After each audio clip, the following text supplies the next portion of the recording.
ఇక ఇటీవల ప్రచారమైనటివి తిరుమల తిరుపతి దేవస్థానం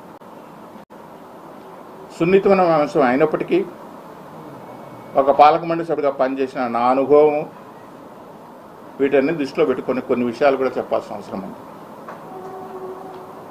నిన్న ముఖ్యమంత్రి చంద్రబాబు నాయుడు గారు గతంలో లడ్డు నాణ్యత బాగా తగ్గింది. లడ్డు నాణ్యత తగ్గడానికి ముఖ్యమైన కారణం నెయ్యి. ఆ నెయ్యి ఏ నెయ్యి అయితే వాడాలో స్వచ్ఛమైన ఆవు నెయ్యిని మాత్రమే ప్రసాదాల తయారీకి ఉపయోగించాలి అనేది దిట్టంలో ఉంది, శాస్త్రంలో ఉంది, అది టీడీలో ఉంది. ఆ అనువాయితీని పక్కన పెట్టి జంతువుల నెయ్యితో లడ్డు ప్రసాదాలు తయారు చేశాడని ఒక స్టేట్మెంట్ ఇచ్చాడు.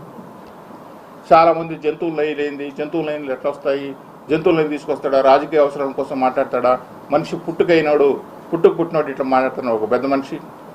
విలువల గురించి,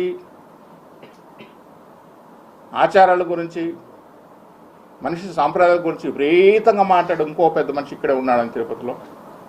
ఆ పెద్ద మనిషి గురించి మాట్లాడతాడు. అసలు బుద్ధుడిని మాట్లాడుతున్నాడు అని. ఇది నిజం. ఎందుకు నిజమని చెప్తున్నానంటే, లడ్డు ప్రసాదం నాణ్యత మీరు చరిత్ర తీసుకుంటే ఆవు నెయ్యే కావాలి. ఆవు నెయ్యి తయారు చేయగలిగే సంస్థలు ఈ భారతదేశంలో ఎక్కడున్నాయి అంటే, ఒకటి కర్ణాటక, రెండు తమిళనాడుకు సంబంధించిన ఆవు నెయ్యి ఈరోడు ప్రాంతంలో మాత్రం ఆవు నెయ్యి దొరుకుతుంది. మూడు ఆంధ్రప్రదేశ్కు సంబంధించినంత వరకు ఒకప్పుడు చిత్తూరు డైరీ పల్మనరీ బెల్ట్ ఆవు నెయ్యి కాబట్టి అక్కడ దొరికేది. చిత్తూరు డైరీ మూసిపోయిన తర్వాత విశాఖపట్నంలో ఆవు నెయ్యి బెల్ట్ కొంచెం దొరుకుతుంది. ఈ మూడు వదిలేస్తే పంజాబ్లో దొరుకుతుంది ఆవు నెయ్యి. ఈ నాలుగు ప్రాంతాల తప్ప భారతదేశంలో ఆవు నెయ్యి దొరికే ప్రదేశమే లేదు. కానీ పంజాబ్ ఎందుకు రావట్లేదంటే, పంజాబ్ నుంచి ఇక్కడ ట్యాంకర్ వచ్చి తిరిగి ట్యాంకర్ వాపసు అక్కడికి వెళ్ళి పోవడానికి లాజిస్టిక్స్ వర్కౌట్ గారు పంజాబ్ రావట్లేదు. ఇంకా ఈరోడు విశాఖపట్నం ఉండే ప్రాంతంలో వాళ్ళ దగ్గర ఆవు నెయ్యి కొంచెం ఉన్నా తిరుమల తిరుపతి దేవస్థానానికి సంబంధించినంత క్వాంటిటీ సప్లై చేయలేము కాబట్టి వాళ్ళు కూడా ముందుకు రాలేకపోయిన సందర్భం ఎక్కడ విశాఖపట్నం కానీ ఈరోడు కానీ. ఇంకా ఉండేది పుష్కలంగా ఆవు నెయ్యి దొరికే ఏకైక సంస్థ ఏదైనా ఉందంటే కర్ణాటక కోఆపరేటివ్ మిల్క్ ఫెడరేషన్. అది ప్రభుత్వ సంస్థ. దానికి ఎండీ కూడా ఐఏఎస్ ఆఫీసర్ ఉంటాడు. గవర్నమెంట్ చాలా ఏళ్ల పాటు వాళ్ళ దగ్గర నుంచి నెయ్యి కొంటాం. నెయ్యి శ్రేష్టత, ఎందుకంటే గవర్నమెంట్ సంస్థ కాబట్టి వాళ్ళు కూడా అన్ని టెస్టులన్నీ చేసి పంపించడం జరుగుతుంది. దురదృష్టవశాత్తు ధర్మారెడ్డి ఒక పెద్ద మనిషి వచ్చిన తర్వాత, అధికారి వచ్చిన తర్వాత, ఆయనకున్న పైరవీలతోనూ ఆయనకున్న పరిచయాలతోనూ ఆయనకు కావాల్సిన మనుషులకు కట్టపెట్టడం కోసం ఏం చేశారంటే, టెండర్ ప్రొసీజర్లో కూడా ఏముంటుందంటే, ఆవు నెయ్యి సప్లై చేసే వాళ్ళకి రోజుకి ఇన్ని లక్షల మీటర్లు ఆవు పాలు తీసుకొచ్చి ప్రాసెస్ చేసే ఒక వ్యవస్థ ఉండాలి. అంత వ్యవస్థ తయారు చేసి బటర్ వెన్న తయారు చేసే అవకాశం ఉండాలి. ఆ వెన్నని ఇన్ని డిగ్రీస్లో కాల్చే అవకాశం ఉండాలి. ఆ వెన్నను నెయ్యిగా ఇవ్వాలి అనేది టెండర్ కండిషన్స్ కూడా ఉంటుంది. మరి ఈయనేం చేశాడంటే, ట్రేడర్స్ని తీసుకొచ్చాడు. కొంతమంది ట్రేడర్స్ని తీసుకొచ్చి, ట్రేడర్స్ కూడా మేము అంటే కర్ణాటక మిల్క్ ఫెడరేషన్ ప్రభుత్వ సంస్థ కాబట్టి ప్రభుత్వ సంస్థకు వాళ్ళే లాభాల కోసమో లేకపోతే ఇంకేదో పెట్టడం కోసమో పైరవీల కోసమో చేయరు. వాళ్ళకు వచ్చినా రాకపోయినా ఆ ప్రభుత్వ సంస్థ దానికి దేవస్థానానికి ఇచ్చినామని చెప్పి. ఇంకొకటి, ఇక్కడ కట్టిన ట్యాంకర్లు కూడా వాళ్లే కట్టారు.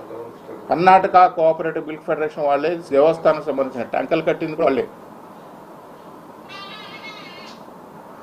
ఆ విధంగా స్వామి సేవలు, ఎందుకంటే మైసూరు సంస్థానం వాళ్ళదే కాబట్టి, కర్ణాటక చౌల్టీ వాళ్ళదే ఉంది కాబట్టి, ఈ దేవస్థానానికి వాళ్ళకి అనుసంధానం అయింది కాబట్టి, కర్ణాటకకు కృష్ణదేవరాయల పీరియడ్ నుంచి కూడా స్వామికి సేవలు. ఈ రోజు కూడా మొదటి నైవేద్యం మైసూరు మహారాజా కర్ణాటక చౌల్టీ నుంచి వస్తుంది కాబట్టి ఆ సంబంధాన్ని కంటిన్యూ చేయాలనే ఉద్దేశంతోనే ఇన్నాళ్ళ పాటు వాళ్ళకు కర్ణాటక నిలిపాడు. ఆ సంస్థను పక్కకు నెట్టేసి ఆల్ఫాని ఇంకొకటిని కొన్ని ట్రేడర్స్ని తీసుకొచ్చారు. సరే, మీరు చెప్పిన కండిషన్స్ ప్రకారం ఇన్ని లక్షల ఆవు పాలు ఉత్పత్తి చేయగలిగే సామర్థ్యం కావాలి, ఆవు పాలు ఉత్పత్తి చేయగలిగి మనం వెన్నకు కన్వర్ట్ చేసే సామర్థ్యం ఉండాలి, దాన్ని మనం నెయ్యిగా ఇన్ని డిగ్రీస్ టెంపరేచర్ చేయగలిగే సామర్థ్యం ఉండాలని చెప్పి మీరు కండిషన్ పెట్టినా అవన్నీ పక్కన పెట్టేసి ట్రేడర్స్ దగ్గర తక్కువ రేటుకి వచ్చాడు. సరే, ఆ ట్రేడర్కి ఎట్లా వచ్చింది నెయ్యి? ఇప్పుడు ఆల్ఫా అనే ఒక సంస్థ ఢిల్లీలో ఉంది. కర్ణాటక నుంచి ట్యాంకర్ కావాలంటే 4 గంటలు 5 గంటలు 6 గంటల లోపల ఇక్కడికి ట్యాంకర్ రీచ్ అయిపోతే కొండకు నెయ్యి అవసరం అవుతుంది. ఒక ఢిల్లీ నుంచి ఒక ట్యాంకర్ రావాలంటే 8 రోజులు 7 రోజులు పడుతుంది. మరి ఆల్ఫా సంస్థకు ఇంత నెయ్యి ఎక్కడి నుంచి వచ్చిందంటే విదేశాల నుంచి బటర్ ఆయిల్ ఇంపోర్ట్ చేసుకునేవాళ్ళు. బటర్ ఆయిల్ అంటే నెయ్యి కంటే ముందు తయారు చేసే ముందు మనం ఇంతకుముందు మీకు చెప్పినట్లు వెన్న. ఆ వెన్న 2 రకాలుగా వెన్న, గేదె నెయ్యి ఉంటుంది, ఆవు నెయ్యి ఉంటుంది, జంతువుల నెయ్యి ఉంటుంది, రకరకాల నూనెలన్నీ ఉంటాయి.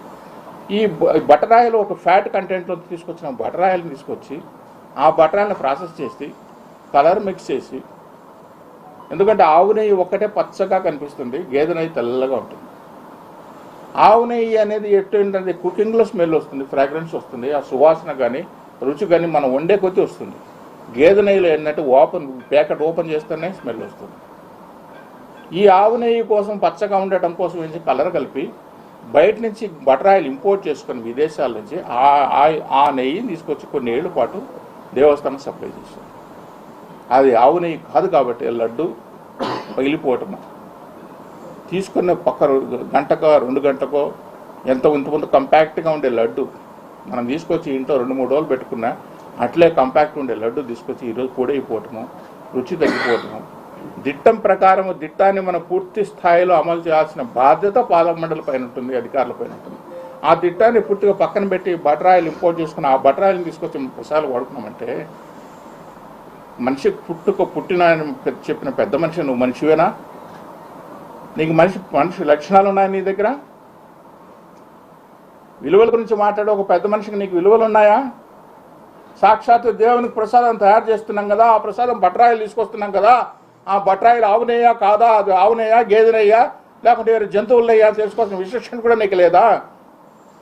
విలువలు, విశ్వాసాలు, దేవుడు నామాలు, పంచలు రకరకాలు కట్టుకుంటావే, నీ మాత జ్ఞానం లేదా? ఇవాళ మాట్లాడుతున్నావు.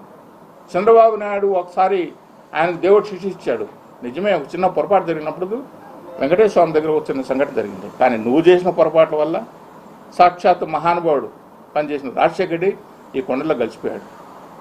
నిన్నటిదాకా పనిచేసిన జగన్మోహన్ రెడ్డి అడ్రస్ లేకుండా పోబోతున్నాడు మీరు చేసిన పాపాల వల్ల. మనిషి ఏం మాట్లాడుతున్నావు అని చెప్పిన మనిషి విలువల గురించి మాట్లాడుతున్న పెద్ద మనిషి, పుట్టుకల గురించి మాట్లాడుతున్న ఇంకో పెద్ద మనిషి 2008 తర్వాత కామన్ మ్యాన్కి వచ్చిన తర్వాత ఒక పడుకోవడానికి వచ్చిన డార్మెట్రీ కట్టిన సందర్భం కూడా ఇవాళకి కూడా 2008 నుంచి 2024 వరకు కూడా ఒక్క డార్మెటరీ, ఒక్క రూమ్ కామన్ పిలిగ్రామ్ కట్టిన సందర్భం ఒకటి ఉందా? లేకపోగా మీరేం చేస్తారు? 5 స్టార్ హోటల్ లాగా 50 కోట్లు 40 కోట్లు 60 కోట్లు కట్టుకొని కాటేలు ఇస్తారా మీరా దేవుని సేవకులు?